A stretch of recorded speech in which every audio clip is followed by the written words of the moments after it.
This is the Cal One-on-One podcast on Cape Atlantic Live. Here's your host, Nick Kosko. What's going on, everybody? Welcome to the Cal One-on-One podcast. I'm your host, Nick Kosko, and with me today is a very special guest, Middle Township head coach Frank Riggitano. Coach, appreciate you joining me here as the season is about to come to a conclusion across the state. Obviously, some big news for you. It is time for you to step down now as head coach. That in your mind, hate to see you go. You're one of the best in South Jersey, obviously one of the best in Cape May County history. Just first of all, congratulations on a great career as the head coach of Middle Township. 2 separate stints over the course of over 2 decades for you. So just tell me, how did you come? When did you come to this decision? When did you know? Well, each and every year of the last 2 or 3 years, my wife and I had talked, Jeanette, and I was still comfortable with everything. We were enjoying it. I was enjoying it. There were no setbacks, so to speak of. But one of the things that started to weigh on me, I felt like I couldn't give as much time as I had in the past. If you do it the right way, you got to do it at 100%. And I always told the kids. In fact, when I met with them last week, I told them, I said, listen, I don't think I can give you 100% anymore, and that's not fair to you. It's not fair to the school, and it's not fair to me in a way that I want to run the program. So that was the first indication. And then the second indication was over the last couple of years with the change in the schedule and the early start. And, I've been fortunate. I've had great assistant coaches over the last several years, but it's been demanding on them as well. And when you're in there in June and July and you're in the weight room and, as a teacher, and a young teacher, you got to carry a summer job, and they're working their summer jobs, and or they have children, and I found myself, trying to do that operation by myself, and it's difficult. It's difficult, and just little things with the game, and I'm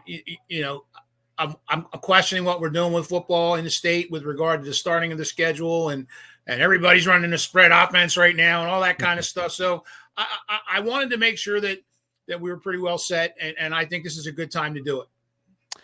No doubt. You had finished your career with a 111 and 110 record over 22 years with Middle Township, the Cape May County all-time leader in wins for head coach, and obviously you've done a tremendous job with Middle Township, particularly over the last 3 years, 21-9 over those last 3 years. Playoff appearances aplenty. Of course, you led the team to their first playoff appearance back in the 90s, 1994, I believe, to be exact. And, you had a bit of a gap in the middle right there before you came back as the head coach, during your time as AD and principal of the high school as well. So your service is impeccable to the school.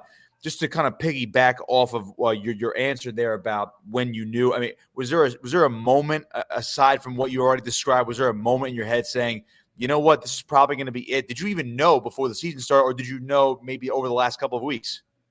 Well, I actually had a feeling, believe it or not, when we put that large number out for that RV that's sitting out in the driveway right now. My wife and I purchased an RV. We want to do some traveling. We want to see some things that obviously it's difficult to see unless you take the time to do it. But that really wasn't the deciding. I think the deciding factor was I found myself letting little things bother me, things that never used to bother me before. I was a stickler in the first tenure with having the same color socks on and all that other kind of stuff.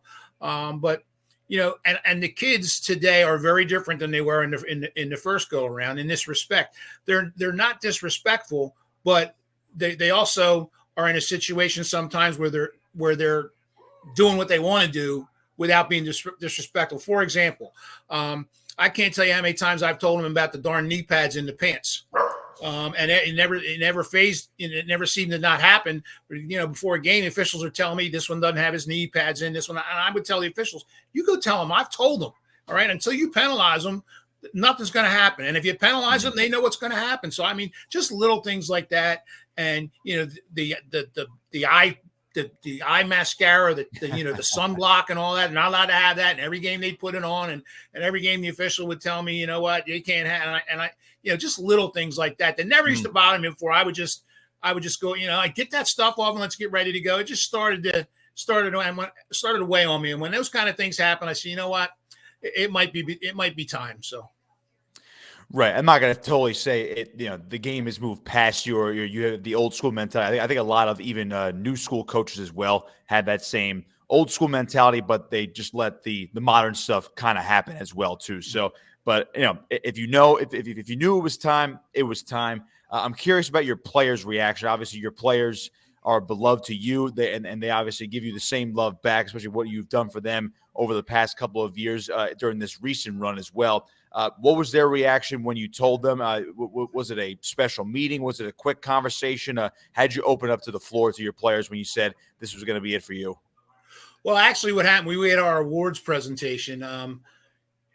Again, even the school schedule is much different than it was, even a handful of years ago with regard to, there are half-day schedules now for parent conferences and all kinds of stuff. We couldn't have the packed center because the play was going on, so we did it in the gym area. And usually, we have a big dinner, that kind of stuff. But we bought jerseys before the Pleasantville game and surprised the kids with that. So they were a little bit in shock. They had heard rumors, and people have been talking about it, people have been asking me. But I was always very close to the kids. And no matter what happened outside of our kid family, so to speak, or our team family, I would defend them to the nines. And I was tough on them, and there's no greater feeling for me than when some of these older guys come back who, believe it or not, that first go around are in their 40s now. And I've coached some of their kids, actually. Maurice Matthews, for example, who will be a senior next year, is going to be a really good football player next year. He's been a good football player already, but I coached his dad. So that started to happen too. It was emotional. It was emotional for me, and everyone I'm stayed around to shake my hands and express a thank you, which meant a lot to me. But time goes on, and they'll go on, and I'll be their biggest supporter moving on. And if they ever need anything, I told them I've treated them like they were my own kids. And if you need anything, I might be tough on you, but I'll help you any way I can. Absolutely. That's a sign of obviously a great coach and a great leader as you are. Obviously, you set up this program for success over the past couple of years. I know you mentioned there's about 21 freshmen on the team this year, so the future looks really good for Middle Township football. So this season in its entirety, I know we haven't talked in about maybe a month or so since you guys got off to your 5-0 start. 7-3 this year. Unfortunately, a heartbreaking loss for you guys, 35-34 to Gloucester in the first round of the South Jersey Group 2 playoffs. Very close on the road. I know you guys were this close to finally hosting a playoff game as well. Just I know you've had more time to digest that game, and again, you are stepping away from the game now. But when you look back at this season and maybe that game in particular, where you came up just short, what comes to mind exactly? Well, the last 2 weeks are really tough. I mean, we're beating a Pleasantville team who just their athleticism and their talent is just exceptional, and we're beating them 14-0 at halftime, and we're doing really well, except for our penalties. We lost some discipline that night. We got, I think, half a dozen unsportsmanlike conduct penalties. We had a young man who was removed from the game because of a second penalty. Not nothing, but when you get two penalties, you're removed from the game. And that was devastating because you and I talked in the spring about potential for this team to win a division title, and we had it in our hands, and we let it slip away. And I was very concerned about how we would respond because you're right back in it with a playoff game.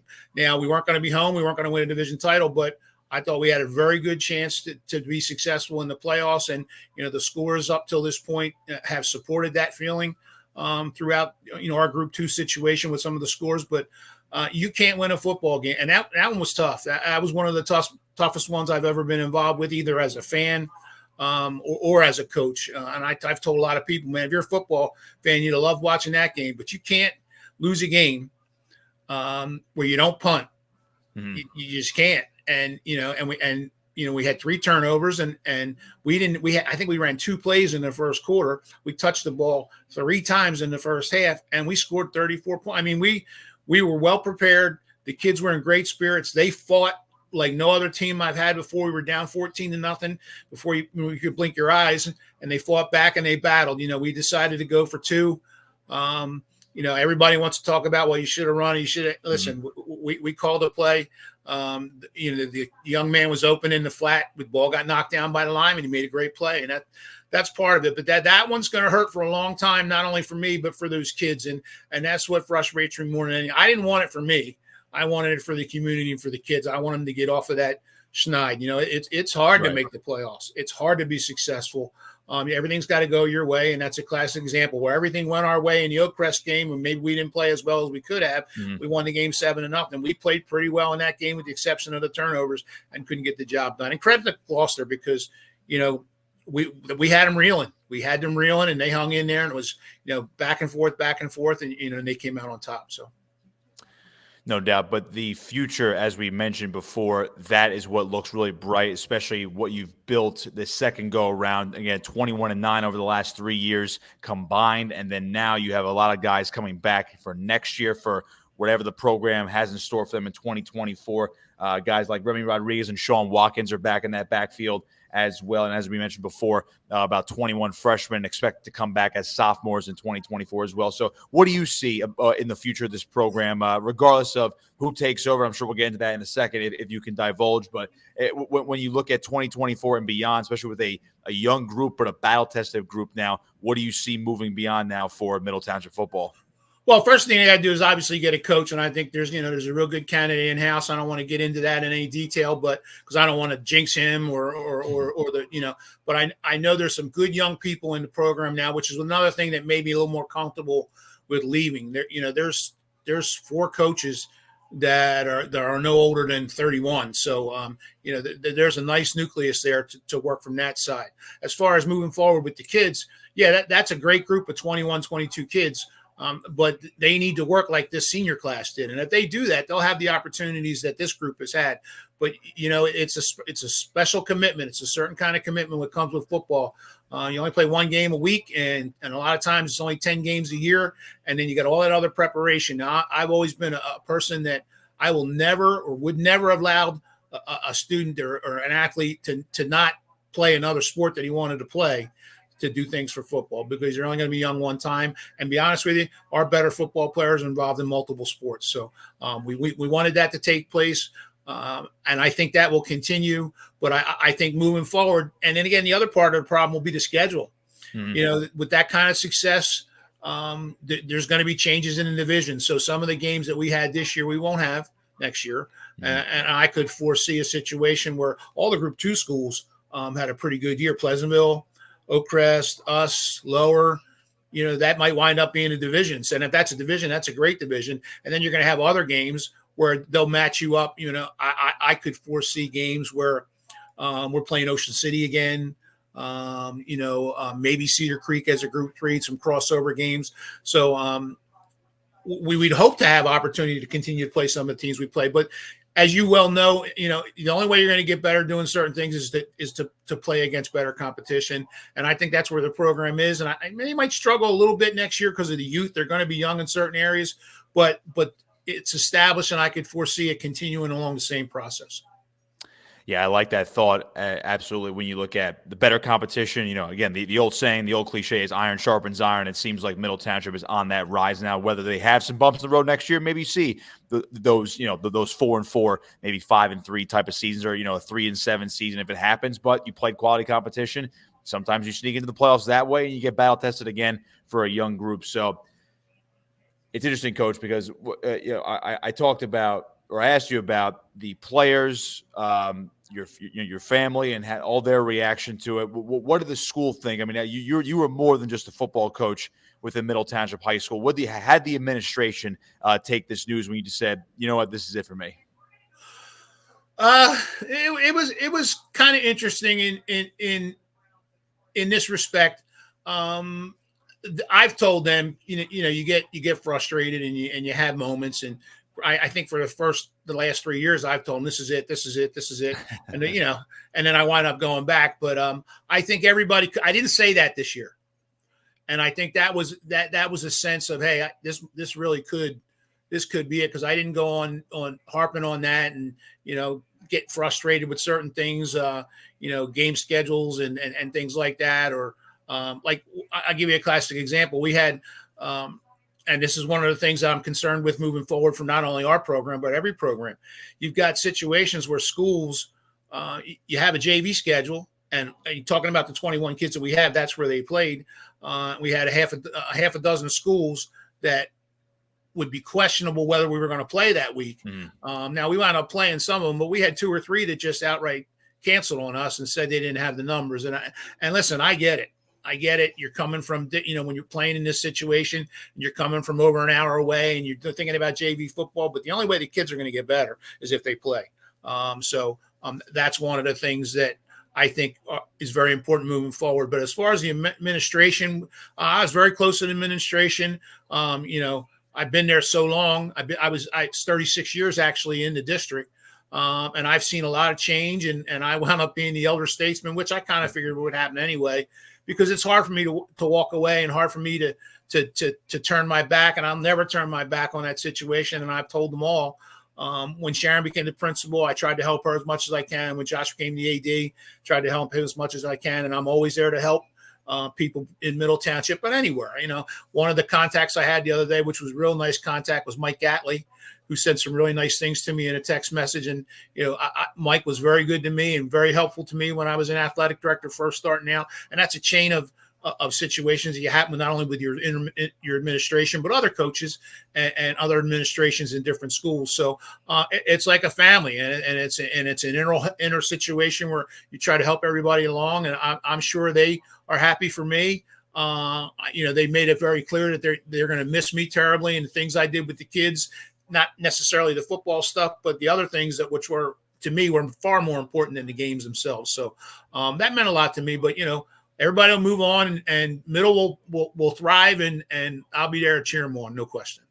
Well, you're going to go from being a coach to a fan once again for the first time in quite a long time. Head coach Frank Riggitano with me here on the Cal 101 podcast on Cape Atlantic Live. Coach, a couple more for you.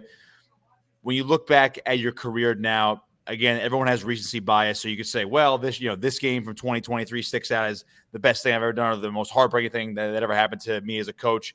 When you look back at some of your fondest memories, I mean, they could be wins or losses. They could be practices. They could just be single moments. What has really stuck out in your career, in your mind? What is always going to be with you after your 22 years at the helm? Well, one thing that I've done pretty frequently in this second go-around was think about how I do things now versus how I did them before. Obviously, the more you do things, the better you get at those things, and the more knowledge you retain. And, I had some good football players in the first go around. We were fortunate. We beat St. Joe 3 years in a row. And that shows you how good the division was. Mm-hmm. We didn't win a division title. Hamilton was in that division. St. Joe, Bridgeton was phenomenal back then. Mainland was, we were all in the same division. So you had to really get things to go your way. But I'll remember the first, we beat Wildwood in an opening week. And then I think the second game was against St. Joe, and nobody gave us any credit. And we went to Hamilton and won a game at William T. Capella Field. So that was a big one. But and then, of course, the division game a couple of years ago in the Anchor Bowl, that was something that I'll cherish forever. I was missing a couple of assistant coaches at that point that had passed away, who I had wished, could at least be there with us and experience that, and got emotional in the locker room before. But those two in particular, but anytime I was with the kids in the program, I enjoyed myself. And even, there were some times we got thumped just like everybody else, but the learning that comes from that process and the things you're able to teach are often easier to deal with than winning a football game, believe it or not. So we used it, and I'll miss those things, and I'll miss the kids terribly.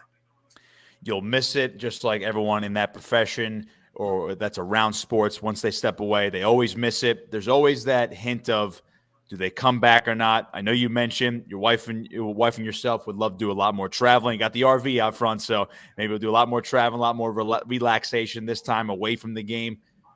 But will that itch ever go away? Do you foresee ever a return to coaching at some point, whether it's Middle Township or even anywhere else? I actually do. My biggest concern now, my biggest issue right now is that I'm physically tired, and it's going to be nice to do some things without, football and any sport now, particularly at the high school level. And it wasn't like this for, when I was growing up, but it is now. It's a year-round activity. It's constantly, not necessarily for the kids, but from a coaching standpoint, for preparation. What are you going to infuse? What are you changing? All those kinds of things. Who's going to be coaching? Who's leaving? Who's getting another? All those things are factors, and it weighs on you. But I do see an opportunity, and in fact, I said something. Maybe I take a year off too, and if somebody's looking for, an assistant, I happened to run into Clyde one time, Folsom, And, I've Tim, I ran into him a couple of times, and I know they're enjoying themselves. And I know the other coaches have made that decision to go on and be assistant coaches. I saw Sacco at our JV game against ACIT. Those are guys that have been doing it for years, and I know they're enjoying themselves. So just to get back involved in coaching in some way, as long as I'm helping kids, I think I'd be interested in that, but not necessarily as a head coach, because I want to deal with the football. I don't want to deal with the other stuff that comes with outside of the game. So just want to keep it fun on the field. Coach, I really appreciate the time as always. It's great to talk to you.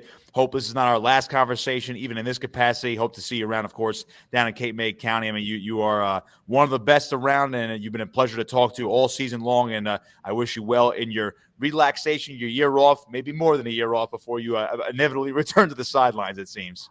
Well, listen, now that that's being said, first of all, I want to thank you, and obviously thank you for everything you've done with the kids and the recognition, and not only our kids, but that's a heck of a football team you got there, Chuck's weekly show, and we're all Mustang fans now, but I did have a communications degree, so I'm ready to sit next to you and do a little I think work it's time, maybe. So hey, I think it's time we start maybe cooking up some future plans here in 2024. How about there that? There we go. But thank you again, and if you need anything ever, just don't hesitate to give me a call, and I'll be there, because people that are about kids are my favorite kind of people, and you guys are definitely that. So thank you so much, Nick. Have a great career, and hopefully I hope you get that syndicate job even further down the road, where you're doing some big time things where I can watch you on ESPN and not these knuckleheads that are there now. I appreciate that, Coach. Head coach Frank Riggitano, the now retired, at least for now, Middle Township high school football head coach, has been the Cal One-on-One podcast. I'm Nick Kosko saying so long. Of course, check out our other content right here on Cape Atlantic Live.